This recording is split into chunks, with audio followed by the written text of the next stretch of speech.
Today we're going to be looking at the announcement of the governor candidacy of Charlie Crist. Now, this is a name that you should know of if you know anything about politics. I wasn't paying attention when he was actually relevant, but again, you have to be big brain, keep track of politics, and so far, here in early May, we have a open field for governorship insofar as the Democrats are concerned, okay? And they want to take away Big Ron. Gotta remember, Big Ron has an approval rating of over 50%, and we're going to talk about this. So, we have a couple of different people that are looking towards this governorship as if it's theirs for the taking. They honestly do believe that all of a sudden they have a chance against a relatively popular governor in Desantis. Okay, and I gotta tell you, you look pretty stupid if you were gonna do that. All right, so let's click on this, and we're gonna get the right article now. So as you can see, he was a former governor as well, right? But we have to keep in mind that there's also other people running, such as Agricultural Commissioner Nikki Fried, who I've heard has been rumored to have maybe or maybe not been legitimately elected in 2018 by the skin of her teeth. Okay, so as long as we see this, we see a big group of sharks, smelling blood in the water from Ron DeSantis, and I'm like, dude, you cannot eat them. But here we are. Okay, now this is a quote from his announcement speech. Okay, this is a governor who doesn't listen, who doesn't care, and doesn't think about you unless you can write a campaign check. Really, he sees our state's wonderful diversity as a threat, not a strength we all celebrate. He's failed to lead during the greatest health and economic crisis of our lifetime. Okay, and then here's another thing: that he's more interested in his personal political fortunes, and basically compared it to Trump by saying that he takes credit but never takes responsibility.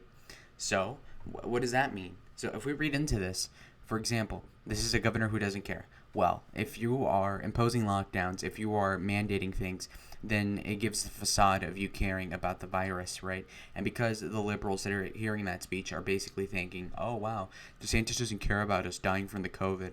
And it's like, okay, well, I do, and he doesn't care. So that would work well with the base, but not anybody else. Now, the next part, he doesn't care about you unless you write a campaign check. Well, here's the thing. That's a fake story made up by 60 Minutes. Of course, he's going to run with that, just like with the Russia conspiracy theory, because the Democrats don't care about the truth in certain cases or just don't know any better. And he claims that DeSantis views diversity as a threat, which I don't think he's ever said that. That's kind of ridiculous.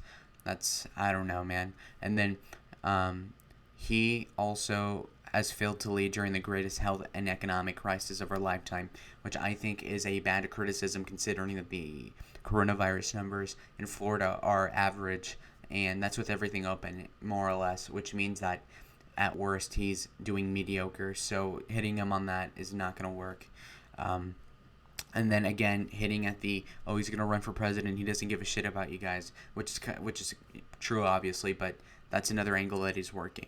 Now, that would make sense if he were attacking him as a career politician and he weren't one, but of course, Crist is one. So that is only going to work so much.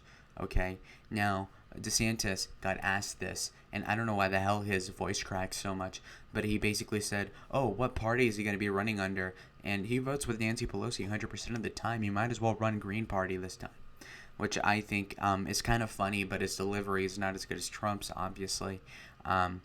Okay, so this will be Crist's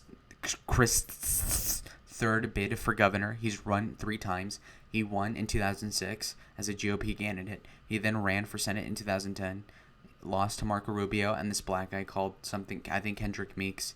He ran again for governor and lost to Rick Scott in 2014.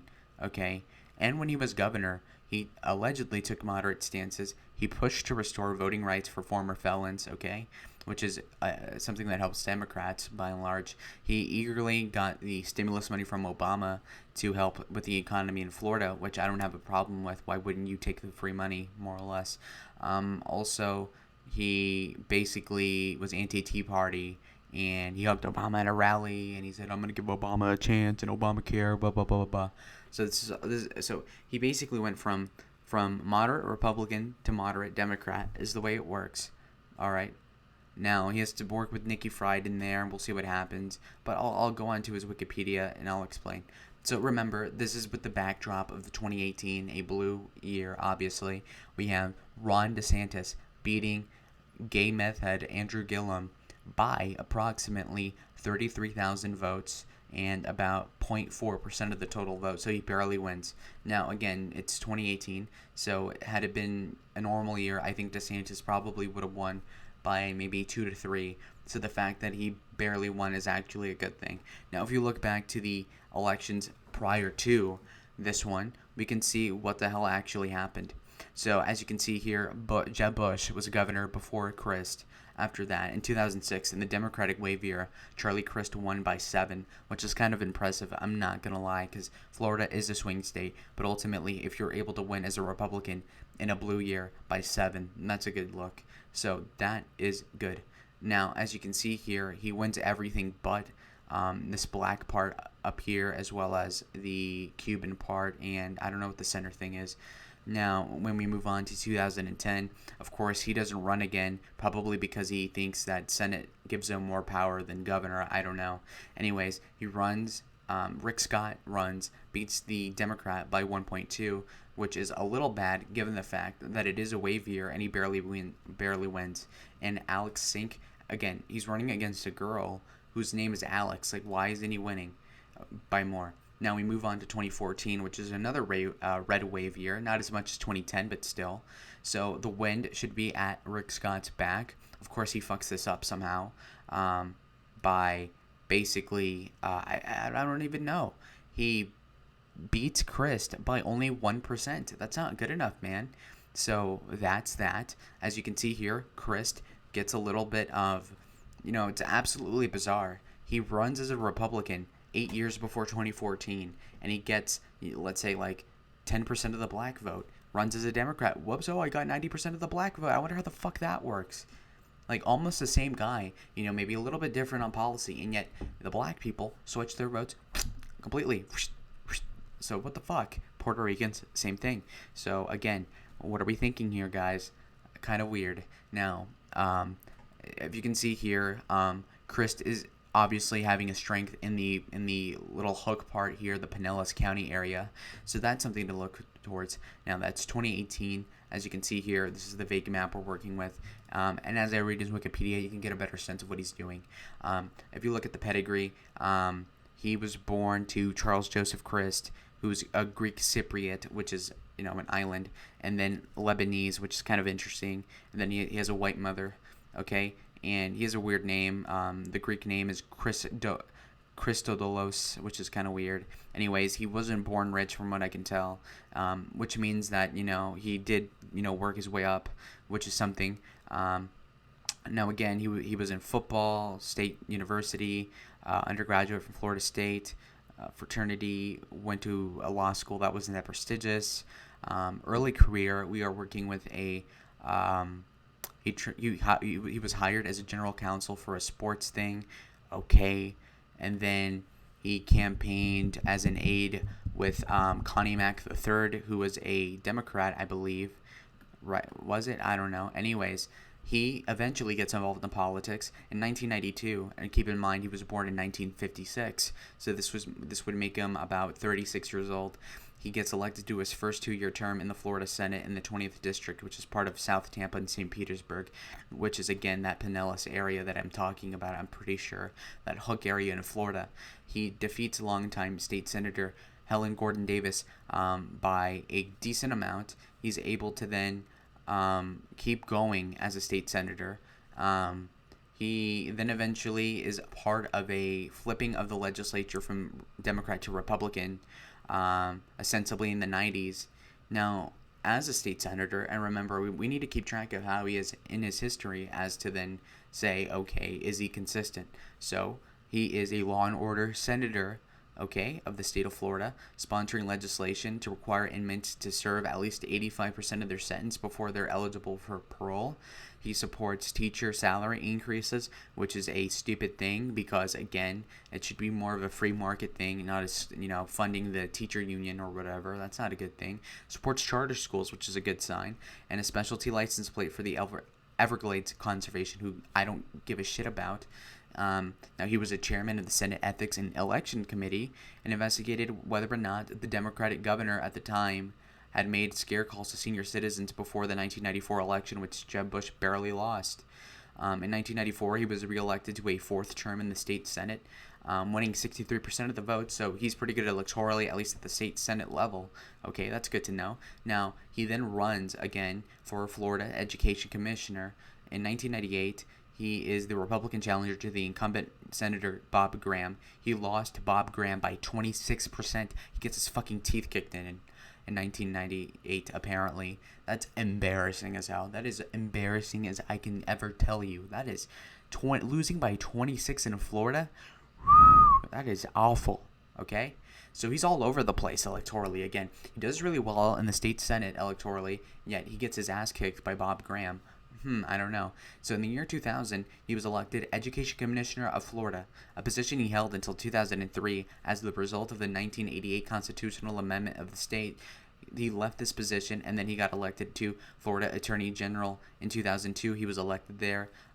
His candidacy was supported by John Walsh, host of America's Most Wanted. So that's a popular show at the time.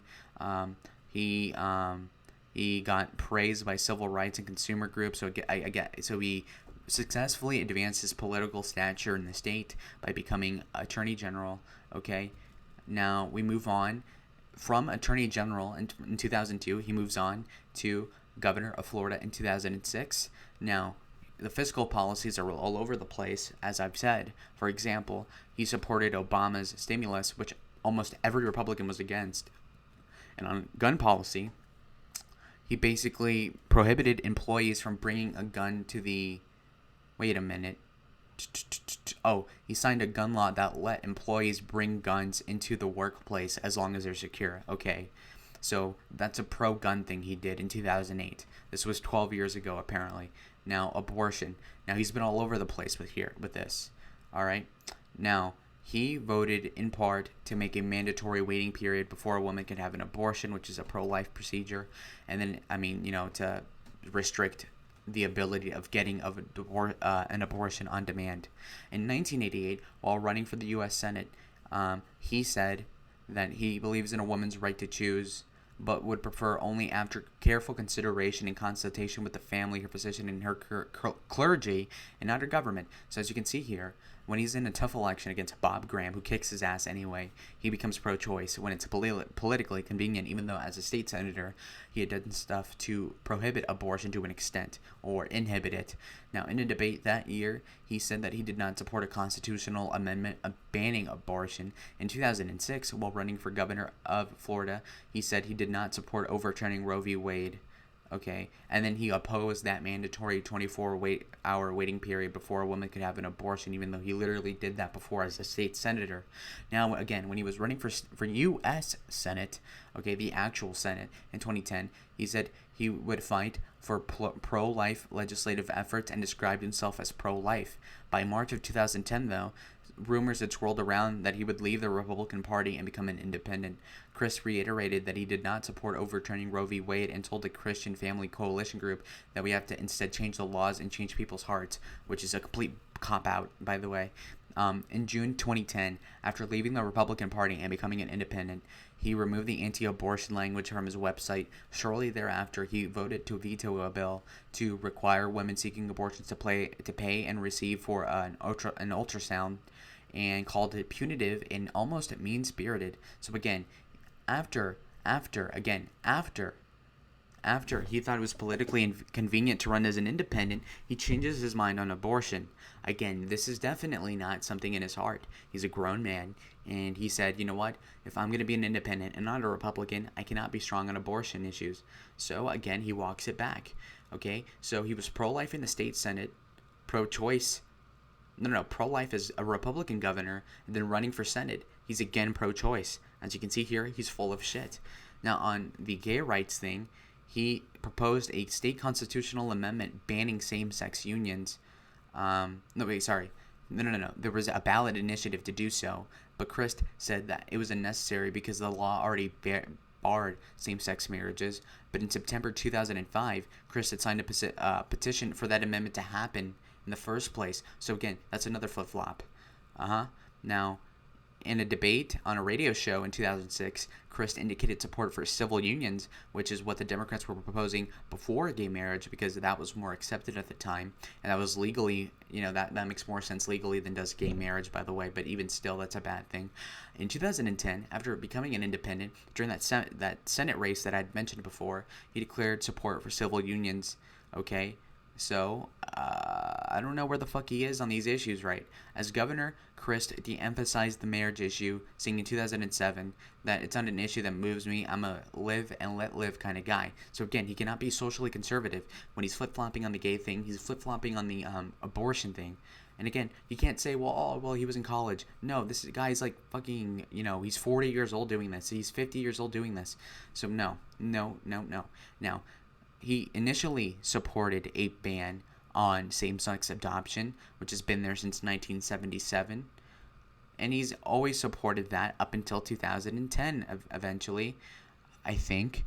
So, again, another flip-flop on the thing. Instead of saying, I'm going to ban the same-sex adoption, I'm going to let the judges decide. So, again, that's another cop-out. And he said that he had an appropriate evolution on gay rights and was considering dropping the state's appeal of the court striking down the ban on gay adoption. Okay, so that's what he's saying. Now, in 2014, Crist apologized for his support of the 2008 same-sex marriage ban.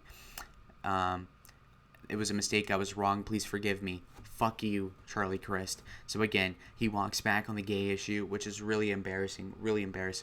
On environmental policy, let's look at what he does. In 2008, Crist proposed that Florida buy 187,000 acres from the United Sugar Corporation for $1.2 billion. The purchase would remove all that sugar farming restoration efforts in front of the Palm Beach County. Crist called the deal as monumental as a nation's national park.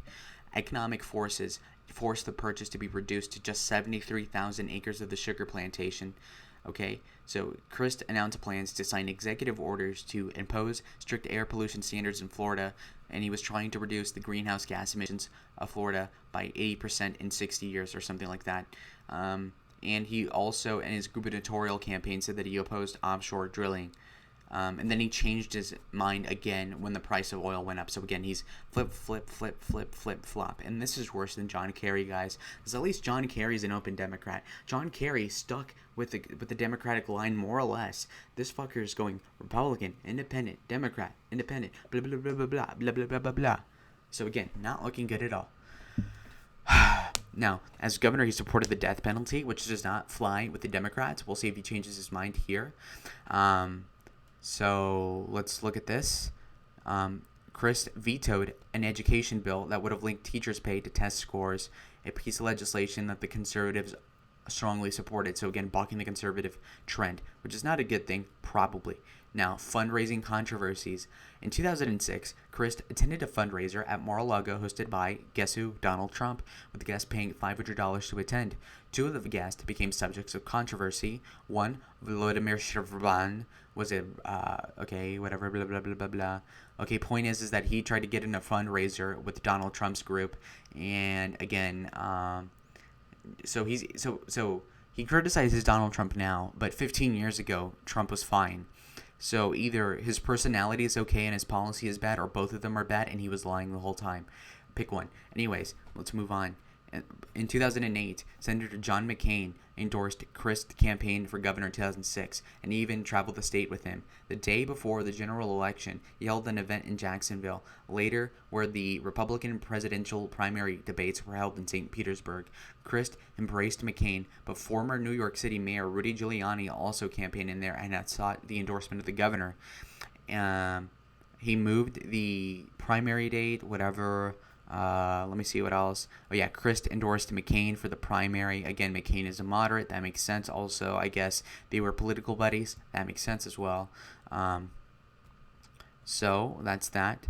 Now, let's read an excerpt from 2008, I believe. The party can no longer hope to reach Hispanics, African Americans, and other minority groups. We need to just do it. Embracing cultures and lifestyles will make us a better party and better leaders. This desire for inclusiveness is dear to my heart. Okay, so as you can see here, he's pro-minority. He's pro, just completely taking in these foreign cultures and stuff like that, which I find repugnant insofar as, you have to be able to find that, okay, our culture is the best. We must keep it virtually the same. Of course, there's some changes, but overall, we ought not bring people that don't believe the things that we believe in because it'll dilute our culture, but he does not believe that. So, again, not good. No good at all. Now, let's cover the 2010 Senate campaign. Crist announced that he would run for re-election in 2010, making him the first Florida governor to not run for re-election since 1964. He runs unaffiliated. He gets killed in that debate against Marco Rubio. He does not do good. He lost the election, getting 29.7% of the vote, whereas Rubio got 48.9%. So that was pretty embarrassing. He took a break from politics from 2011 to 2014. He endorsed Obama in 2012. He said that Mitt Romney went too far right. So again, if he's saying Mitt Romney in 2012 was too far right, then he's clearly not a Republican. He's not conservative at all. And more importantly than not, even if he is conservative in his heart, he's definitely not going to govern as such because he is completely willing to go with the wind, which is not a good sign for a politician in most cases. Okay, so in December of 2012, he announced he joined the Democratic Party. He wrote a new book. I should probably read it, but he basically said how the extreme right hijacked the GOP and how I became a Democrat. So as you can see here, he's doing all this bullshit of bipartisanship and stuff. So again, it's another grift. Now, in 2014, he filed to run as a Democrat. He won the nomination somehow, and then got beat by Rick Scott. Okay?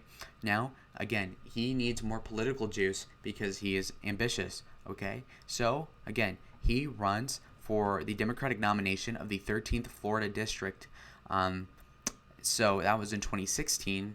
And he was supposed to go against incumbent David Jolly, who's, I think, a moderate Republican, basically. But when Senator Marco Rubio decided to run for re-election in 2016, the Jolly guy got out of that campaign and sought re-election in the House. But again, because he left the seat to begin with, it basically weakened his position in the district so that he was able to lose to Crist, even though Crist sucks. And he was able to beat Jolly by 4% in 2016. First Democrat to win that district in 62 years. Now, in 2012, he was endorsed by the League of Conservation Voters. So again, he's getting the environmental credentials that a lot of liberals get. Now, he was sworn in 2017. He's a member of the Blue Dog Coalition, the New Democrat Coalition. Okay, interesting. He voted to impeach Donald Trump, so he's gay for that. Let's keep going down here. Okay. So we've already covered this. He is simply being completely cringe. All right. This was totally bad. He opposes the wall on the southern border. That is certainly gay. In 2013, Crist announced he supported same-sex marriage outright. Very cringe. Now again, Crist supported lifting the embargo against Cuba, which is a divisive issue in Florida. Maybe that won't play to his favor. All right. He quietly visited Cuba in 2019. That's probably not a good look. Yikes. And then on the gun issue, he was for banning bump stocks, which is cringe. Trump did that too, and that was something that he did that was a little bit bad, for sure. He wants felons to vote, not good. So again, he is electorally viable, maybe, but he's all over the place. He's all over the place. What the fuck's going on with Charlie Crist? So he's a 64-year-old man. He has been in politics since, I believe, 1992. He's got 28 years under his belt of politics. He has almost half his life on politics. And this guy wants to run against Ron DeSantis. What this means is that Ron DeSantis can now run as the outsider candidate. Now he can say, you know what? The COVID is not even that bad here, and I'm giving everybody their freedoms. And guess what? He's having a lot of bipartisan accomplishments that he accomplished early on in his term. So I think that Crist has an uphill battle. And again, a lot of these far left people are not going to turn out for Charlie Crist if he's going to be a moderate. But again, people are going to see him as phony. Flip-flop Crist it's going to be extremely easy for Ron DeSantis to beat him, assuming he's the nominee. And so far, if nobody else runs, obviously Crist will be the nominee. But there's also the agricultural commissioner, Nikki Fried, who can run. And if that's the case, that could complicate everything. And because of that, I give him a good fraction, like over 20% chance he does win the primary somehow. And if he were to do so, then he probably has a 30% chance of beating DeSantis, if that. Not only would it be a red wave year in 2022, God forbid anything changes other than that, if everything goes along to plan, it should be a red wave. And obviously, if Crist continues doing what he has been doing the last couple decades of the flip-flopping, he will not win the primary in good faith. And even if he were to, he would get trumped on, he would get destroyed by DeSantis. Okay, so Big Ron would probably beat Crist by probably, I would say, 7 points in 2022. But we don't know yet. We don't know all the clues. Now, as of, if I were to rate Crist as a candidate against DeSantis, I would say Crist is a 5, okay? Because he's not far left, which is good in Florida, right? Because if you're far left, you're going to lose, almost definitely. But at the same time, again, he has those flip-flopping issues. His optics aren't good, obviously. Ideally, if you have a Democrat, you would want like a 40-year-old Cuban man to go against DeSantis. But no, we have a 64-year-old kind of white guy. So he's not going to have a lot of enthusiasm. Most of the votes for Crist will be anti-DeSantis, and I think DeSantis' 58% approval rating, or whatever it is going to stay over 50% for the foreseeable future. And therefore, I think Crist will be shellacked, and he'll deserve it because he has no principle, and his Machiavellian strategy towards politics clearly is not working out for him. So anyways, guys, thank you for watching, and goodbye.